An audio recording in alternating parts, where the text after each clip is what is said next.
नमस्कार बच्चों, और आज मैं आपके लिए लेकर आई हूँ आपकी कक्षा 7वीं की बाल महाभारत कथा के पूरक पुस्तिका से अध्याय 15, जिसका नाम है शकुनी का प्रवेश। इस अध्याय के अंतर्गत आइए देखते हैं हम कि क्या घटित हुआ। एक दिन युधिष्ठिर ने अपने भाइयों से कहा, भाइयों, युद्ध की संभावना ही मिटा देने के उद्देश्य से मैं यह शपथ लेता हूँ कि आज से 13 बरस तक मैं अपने भाइयों या किसी और बंधु को बुरा भला नहीं कहूँगा। सदा अपने भाई बंधुओं की इच्छा पर ही चलूँगा। मैं ऐसा कुछ नहीं करूँगा जिससे आपस में मनमुटाव होने का डर हो, क्योंकि मनमुटाव के कारण ही झगड़े होते हैं।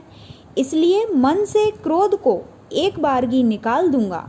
दुर्योधन और दूसरे कौरवों की बात कभी न टालूंगा। हमेशा उनकी इच्छानुसार काम करूंगा। युधिष्ठिर की बातें उनके भाइयों को भी ठीक लगी। वे भी इसी निश्चय पर पहुंचे कि इस झगड़े फसाद का हमें कारण नहीं बनना चाहिए। उधर युधिष्ठिर चिंतित हो रहे थे कि कहीं कोई लड़ाई झगड़ा न हो जाए, और इधर राजसूय यज्ञ का ठाट बाट तथा पांडवों की यश समृद्धि का स्मरण ही दुर्योधन के मन को खाए जा रहा था। अंदर ही अंदर दुर्योधन ईर्ष्या कर रहा था। उसकी जो ईर्ष्या की जलन से वह बेचैन हो रहा था।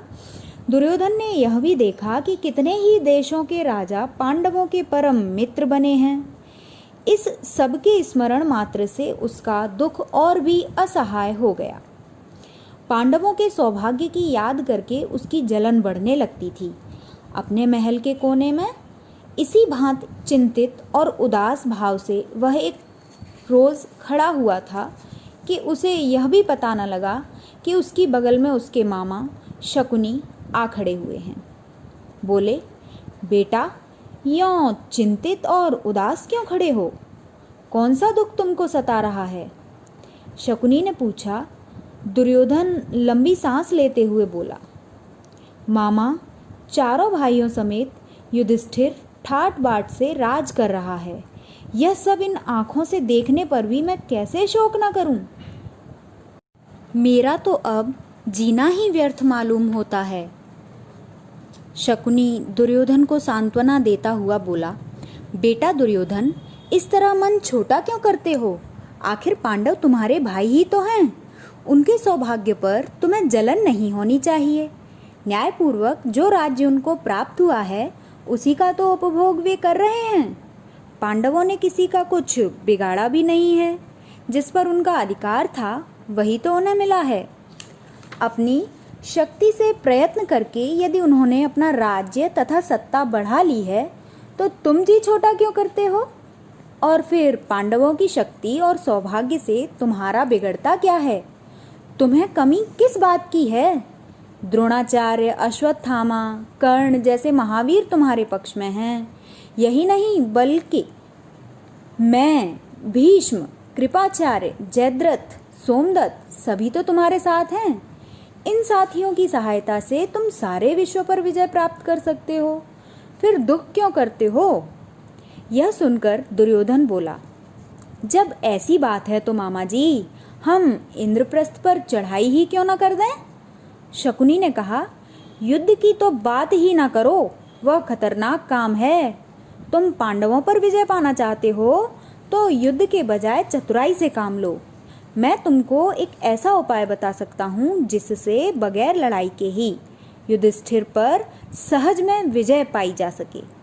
दुर्योधन की आंखें आशा से चमक उठी। बड़ी उत्सुकता के साथ पूछा, मामा जी, आप ऐसा उपाय जानते हैं?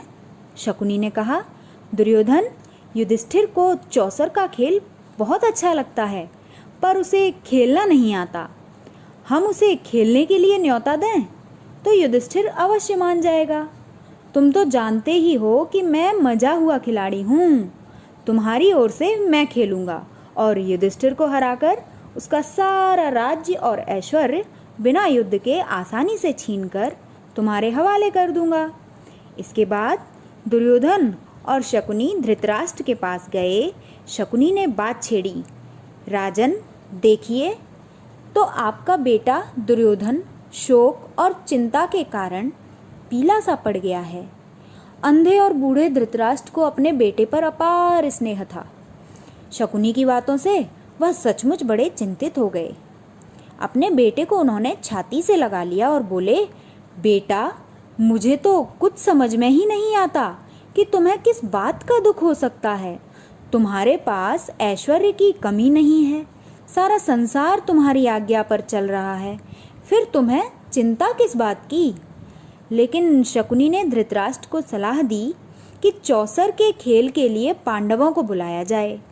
दोनों के इस प्रकार आग्रह करने पर भी धृतराष्ट्र ने तुरंत हाँ नहीं की। वह बोले, मुझे यह उपाय ठीक नहीं जच रहा है। मैं विदुर से भी तो सलाह करके देखूं, वह बड़ा समझदार है। मैं हमेशा से उसका कहना मानता आया हूँ। उससे सलाह कर लेने के बाद ही कुछ तय करना ठीक होगा। दुर्योधन को विदुर से सलाह करने की बात पसंद नहीं आई। वह धृतराष्ट्र से बोला, धृतराष्ट्र बोले, जुए का खेल वैर विरोध की जड़ होता है। धृतराष्ट्र दुर्योधन से कह रहे हैं, इसलिए बेटा, मेरी तो यही राय है कि तुम्हारा यह विचार ठीक नहीं है, इसे छोड़ दो। दुर्योधन अपने हठ पर दृढ़ रहता हुआ बोला, चौसर का खेल कोई हमने तो ईजाद किया नहीं है, या तो हमारे पूर्वजों का ही चलाया हुआ है। दुर्योधन के इस तरह आग्रह करने पर आखिर धृतराष्ट्र ने घुटने टेक दिए यानी उसकी बात मान ली। बेटे का आग्रह मानकर धृतराष्ट्र ने चौसर खेलने के लिए अनुमति दे दी और सभा मंडप बनाने की भी आज्ञा दे दी। परंतु विदुर से भी उन्होंने इस बारे में गुपचुप सलाह की। विदुर बोले, राजन, सारे वंश का इससे नाश हो जाएगा। इसके कारण हमारे कुल के लोगों में आपसी मनमुटाव और झगड़े फसाद होंगे। इसकी भारी विपदा हम पर आएगी। धृतराष्ट्र ने कहा, भाई विदुर, मुझे खेल का भय नहीं है, लेकिन हम क्या कर सकते हैं। सो तुम ही युधिष्ठिर के पास जाओ और उसे मेरी तरफ से खेल के लिए न्योता देकर बुला लाओ। अपने बेटे पर उसका असीम स्नेह उसकी कमजोरी थी और यही कारण था कि उन्होंने बेटे की बात मान ली और चौसर के खेल के लिए विदुर को निमंत्रण देने के लिए पांडवों के पास भेज दिया।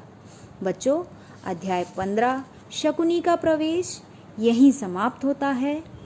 धन्यवाद।